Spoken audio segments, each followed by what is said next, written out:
On va parler ce soir de l'interdit de mentir. La Torah nous dit quelque chose de bizarre. La Torah nous dit Midvar sheker tirchak. t'éloigneras du mensonge.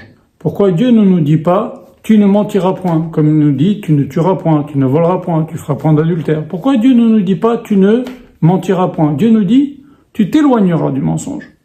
Est-ce que c'est une permission tous azimuts de mentir? On va essayer de parler et de citer quelques exemples.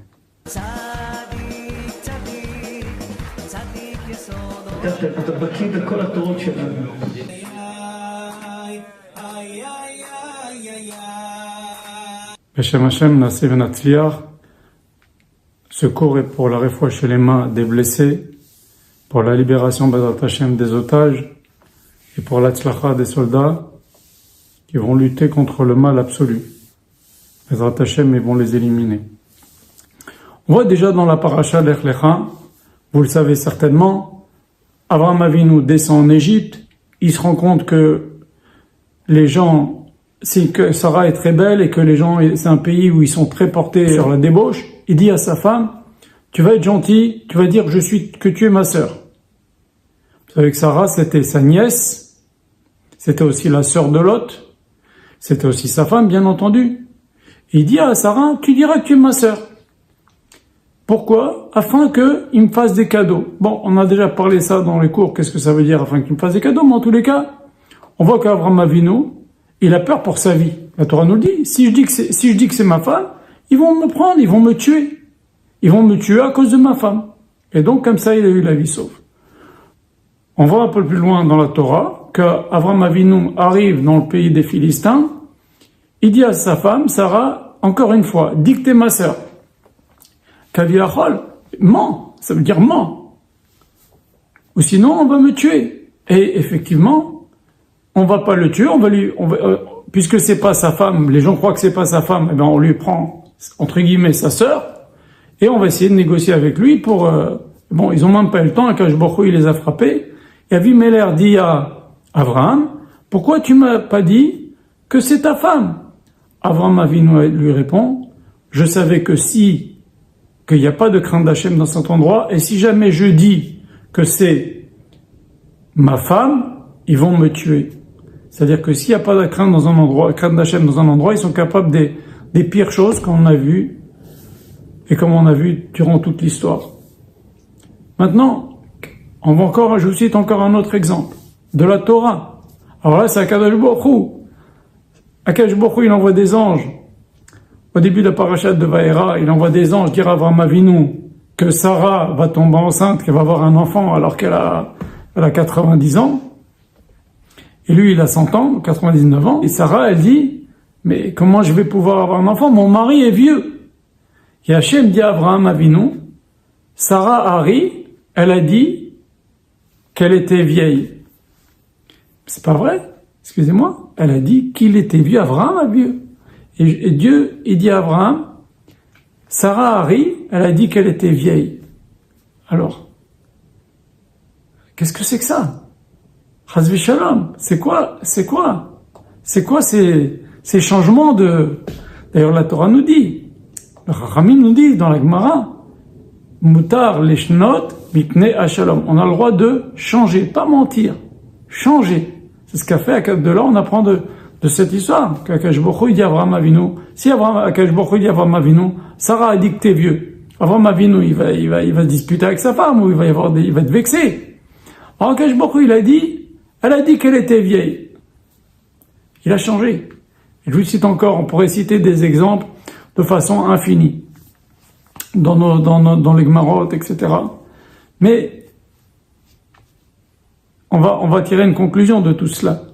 La Gemara nous raconte quelque chose d'extraordinaire. Il y a une marloquette entre Bet Shammai, ça va être deux grandes écoles. À un moment donné, parmi les successions d'élèves, regardez dans Pirkei Avot, à un moment donné, il y a Bet Shammai et Bet Hillel, deux écoles.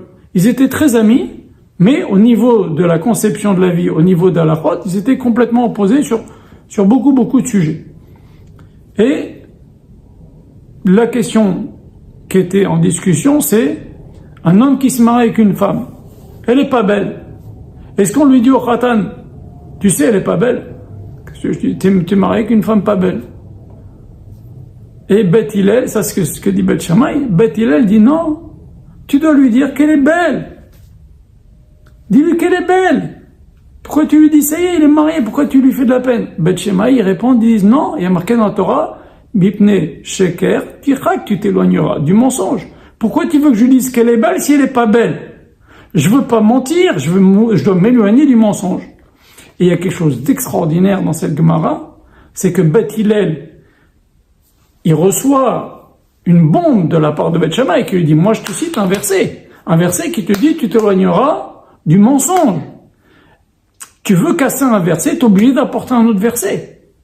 Vous comprenez? Voilà que Bet Hillel, il n'apporte pas un autre verset, ils lui disent une logique sans apporter de verset.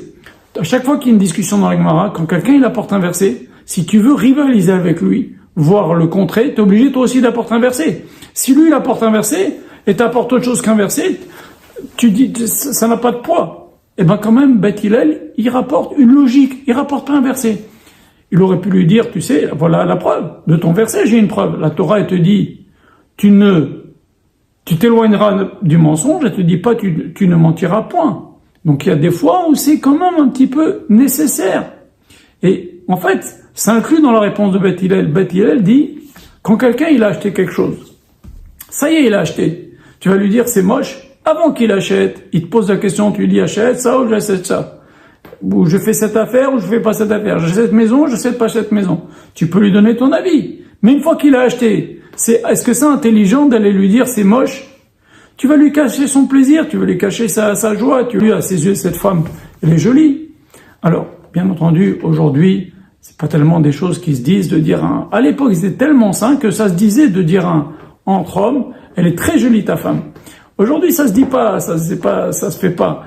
Mais c'était quelque chose qui était courant de dire l'expression qu'on dit nos sages, Kala Noé Vechasidoa, comme m'a dit Bet Hillel, tu as une femme belle. On dit belle, c'est pas belle dans ses bonnes actions, comme l'histoire avec Rachel et Léa étaient jalouses de ses bonnes actions, etc. Non.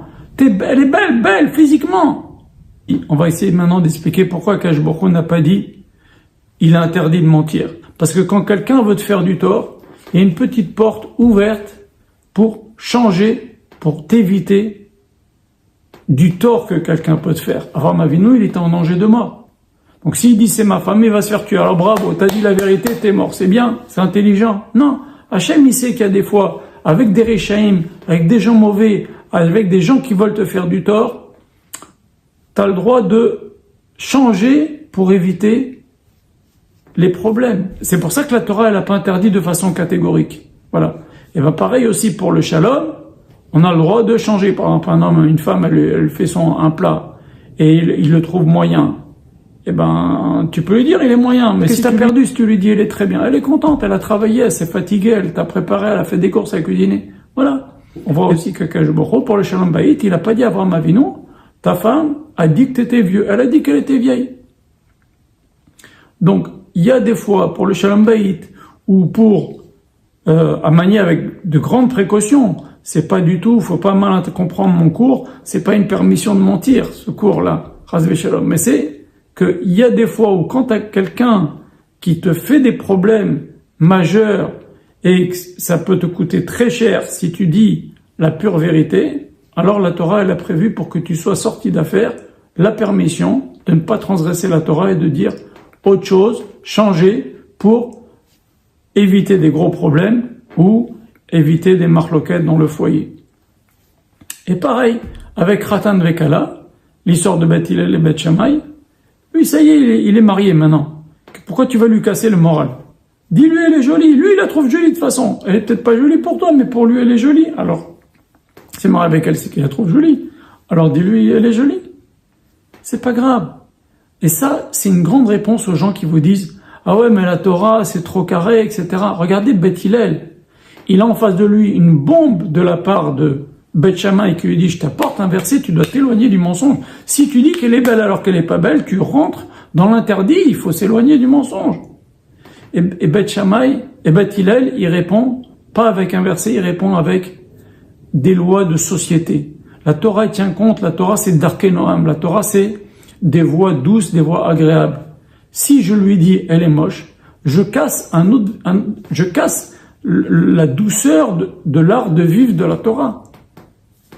C'est pas grave, dis-lui qu'elle est jolie. Qu'est-ce que tu perds? Pour lui, elle est jolie. Alors dis-lui, elle est jolie. Comme Yaakov Avinu, quand il est rentré chez Yitzhak, Yitzhak lui dit, est-ce que tu es Esav? Et il lui dit oui.